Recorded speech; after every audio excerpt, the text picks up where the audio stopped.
The creator economy is bigger than you think. I have been sniffing a smell that reminds me of a huge opportunity for creators to make money. It's kind of like when you drink your coffee and then you just feel that gut feeling that like something's about to erupt. That's the same feeling I have with this new opportunity for creators to monetize. And it has to deal with blockchain, social tokens, and NFTs. And in this video, I'm just gonna go over my plans to tackle that subject. So if you wanna learn more about how to monetize as a creator in the next generation, keep on watching.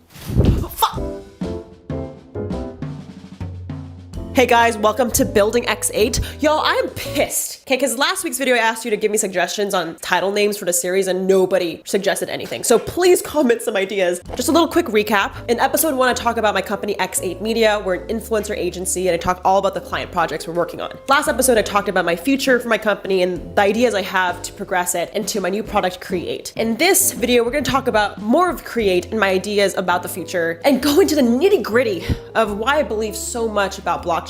I mean, you probably have seen the word NFT floating around, whether it's on my Instagram story or a news press release. Like, everybody is wondering, how does making content and being a creator have anything to do with blockchain? Before we dive into that, let me just first recap what the creator economy is. This is the creator economy in 60 seconds. The creator economy is people performing their dream passion. Creators earn income by creating and distributing their content online. In the 1990s, creators only existed to traditional media. So you had to watch someone on TV or a newspaper in order to get an audience. So think authors, actors, television stars, and athletes. But there was a shift. By 2000, 50% of US households had a digital device. Then in 2010, web sharing platforms started to emerge. With the influx of people having a phone and a bunch of social media platforms starting to emerge, this gave birth to the creator economy. This created direct connection from creators to fans, enabling multiple ways to monetize. As a creator, there's 2 ways to monetize: from the brand and from the audience. From the brand, you get money through the platform. So AdSense, TikTok Creator Fund. But you can also earn revenue through brand deals, which is a brand directly sponsoring a certain video. Second to that, there's the audience/fan relationship. This is where you can sell merch, subscription/membership, and any digital product. 3.2 million creators have reported that they make over 6-figure salaries, and over 50 million people consider them as creators. And I see this number 10xing in the next few years. So now that you understand that most creators make money through brand revenue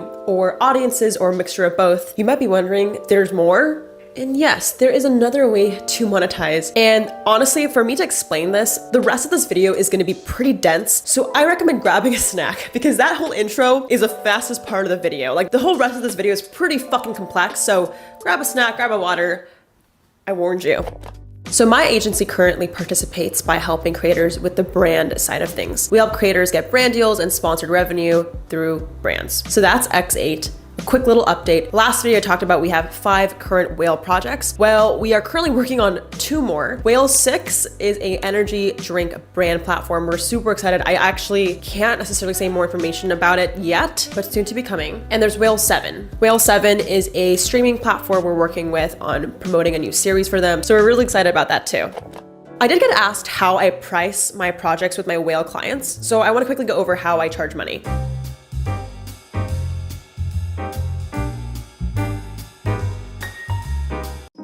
So I really love working in X8 because we're able to empower creators to get brand revenue, but I see something bigger lurking in the corner, okay? This is the creator economy in Web 3. So you might be wondering, Jade, I get it, creators can make money through brands and fan revenue. What else could there be? Well, there's a new thing in town. And to understand this again, let me explain this in an analogy. I know you guys are like, what the fuck, just give me the answer. Bro, you need to know the context before you get the answer. Because if I just say the answer is social tokens and NFTs, you're gonna be like, what the fuck? So I used to do a lot of art classes, okay? I actually used to, fun fact, enter a duck competition where I draw a duck and I got 3rd place of the state in Washington. So your girl's an artiste. But essentially, my mouth is so fucking big that I remember when I used to go to art galleries and shows, like, people would have to duct tape my mouth shut as a kid because I would literally not stop talking. This is kind of like Web 1.0. Web 1.0, which is like the early 2000s when the web was just starting, is when you're just able to read content. It's like when you're reading a blog article, or in this case, you're just looking at art in the gallery and you can't speak. Then imagine, okay, you know, I'm drawing and I'm painting, going to these art galleries where my mouth is duct taped shut. I find an art class. And in these art classes, I'm able to talk to peers. We're able to draw together. And there's a sense of community as a newfound art lover. This is Web 2. Web 2 essentially is where social platforms enabled communication and connection. Platforms like Facebook, YouTube, TikTok, Instagram enable creators to talk to each other, right? You can comment on this video right now. So if you're watching this video, comment below your thoughts so far and give this video a like. You see, before in Web 1, you couldn't do that. And that's why it enables creators and fans to have a relationship, because we could talk together. You know, you and I could have something going on. But then there's one more, baby. Web 3. This is something that I think just started with the rise of cryptocurrency and blockchain. You know, going back to this art analogy, you know, I'm a little older and I maybe don't take art classes every week, but I like to invest in art pieces, right? I used to buy antique dolls and then resell them on eBay a few years later for an upsell, right? Because I'm an entrepreneur. I think like that. God, that was so cringy. But whether it's supreme items, you know, I think a lot of us buy things with the idea of selling it later for an investment opportunity. It's a collectible, it's a unique item, and because you love it, it could be returning in value in the future. This is Web 3.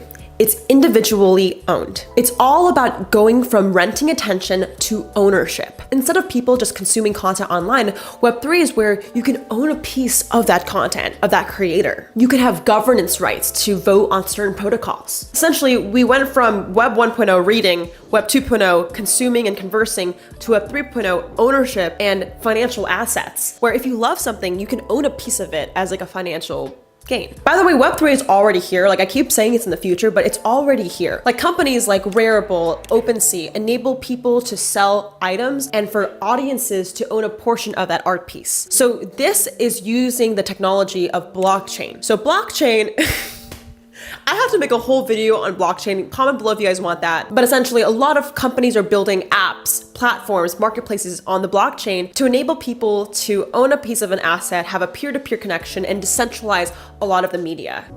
So this is how I think creators are going to monetize in this new Web3 era, which is now. Like it's not 5 years from now, it's not 10 years from now, it's happening right now. It will take time for it to become mainstream, which is why I'm making this video to give you guys the tea. Okay, I made this shitty graph. Essentially, you can see in Web 1, people get money through brands, advertising, which has been going on for a long time. Think commercials, right? Web 2 is enabling commerce, people selling merch, people selling membership. And now Web 3, creators are going to launch two types of products. NFTs, which stands for non-fungible tokens. And the second thing is social tokens, launching their own currency. Let's dive into each of these deeply.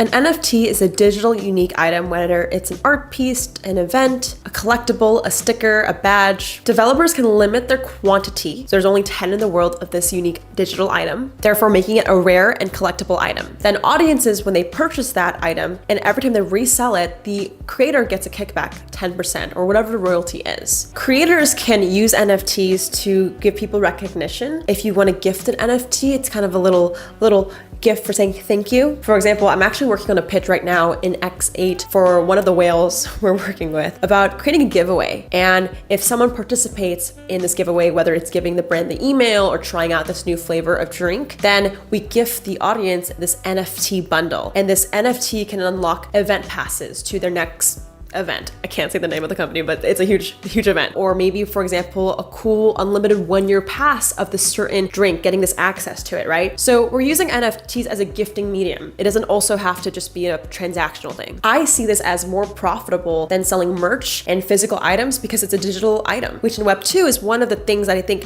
has a lot of friction, right? Like I worked with a ton of creators that sold $250,000, $500,000 launches, but only take a small portion home, you know, out of those sales because physical items just have lower profit margins. I think NFTs are such an interesting space because you take home more revenue because there's just less cost and you're still providing a unique experience while the audience is incentivized to buy and sell because they also get a financial asset if they decide to uplist it on a marketplace. So then above NFTs is social tokens. I was interviewed this week from vidIQ, which is a software company, and their marketing team was like, what the fuck is a social token? And the easiest way I can explain this is Chuck E. Cheese tokens. You know, Chuck E. Cheese, I used to go there as a kid, and if you do a good task, if you play a game right, you get to exchange it for this cool little wall of gift items. So yes, creators are creating their own currency. And the reason why this is important is because social tokens are exchangeable, right? Like the US dollar and Bitcoin, you can exchange 5 Bitcoins for at this point almost $500,000 of US dollars, right? Because the conversion, one Bitcoin is worth $55,000 of US, right? So it's mutually exchangeable. Whereas NFTs are not exchangeable, you can't fractionalize it. So it's just you own that digital asset. So to summarize, an NFT is when you own a specific digital asset. Social tokens enable you to co-own a community. What does it really mean to co-own a community, you might ask? Well, this is not financial advice. Okay, but I'm gonna give you an example for one of the projects I'm working on / experimenting in. So right now, my company X8 is doing these brand things, but I started this new thing called Create for the past 6 months, researching ways creators can monetize in this new digital era. And one of the creators we're working with is called Nutshell Animations. He's the second largest TikTok animator in the world right now. And right now we're creating a nut token or nut coin. We were planning to launch a Patreon where people pay for exclusive content. But as we're looking to it, platforms take a huge percentage out of revenue. So what if instead of doing that, we ask people to hold nut tokens in exchange for the access to the membership? So say we launch this nut coin, right? What do the audience get? So we're thinking on 3 benefits. The first thing is community access. So if you hold 50 nut tokens, you can enter this Discord chat where it's locked if you don't have any, and you can communicate with people that are VIP members. And Nutshell can give exclusive updates to his new animations, highlight people, and it's like this exclusive little club if you hold these tokens. The second thing is you can co-own an NFT. So for example, say we're like, hey guys, if you hold Nutcoin, let's crowdfund our next animated TV show, which we're gonna put it on a sale as an NFT. So essentially people could bid on this NFT, right? And the idea is like when we sell it, we're gonna all put this money and profits into a greater mission, which is funding a show. And anybody who's a part of this mission gets a 10% of those rewards and sales. Since token holders make money every time your NFT sells, they're more likely to find a buyer and spread the message for you. And the last benefit is I think that it can enable people to build teams together. So this is more for the creator perspective, but as a creator, your job is to focus on content, but sometimes you need help with getting editing help or scaling your team. And we are thinking at the Nut Nation community, we could pay people who are admin members, moderators, or people working on his animation side in Nutcoin. And in exchange, in the future, they can liquidate this for actual other fiat and currency. This is huge. This is gonna take the creator economy from 50 million people to 500 million. Imagine you could make money not only being a creator,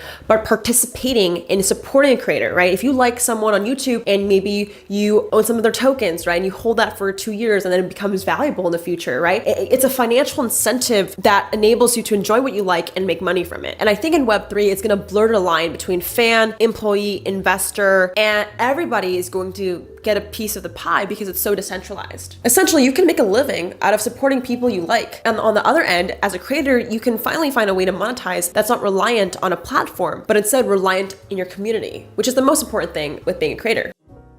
So Monday, I was meeting with the founder at Coinvice. Coinvice is a platform where people can launch social tokens. The way they make money is, say you want to mint your own tokens, they take a percentage out of your airdrops, and I think they have a monthly subscription fee on Discord. But we're meeting with them to launch for Nut Nation's tokens because I really want to find a platform that has really good products and 2 is able to grow with us. So we're just trying to figure out the structure of the tokens, how we want to distribute it, how people can sign up. And it's honestly really stressful because the number one issue we're having is liquidity. So for those who don't know, I mentioned this beginning, but how 1 Bitcoin, you can swap it for a US dollar. For a creator to do that, it's right now not very legal. If you want to swap 1 Nutcoin for a US dollar, you can't do that as of right now. And right now I'm researching with a few crypto lawyers how to properly do so because I don't want to get fucked by the government. I mean, there's a lot of horror stories where people create tokens, DAOs. Actually, one of them in 2016 got shut down. They're like a $150 million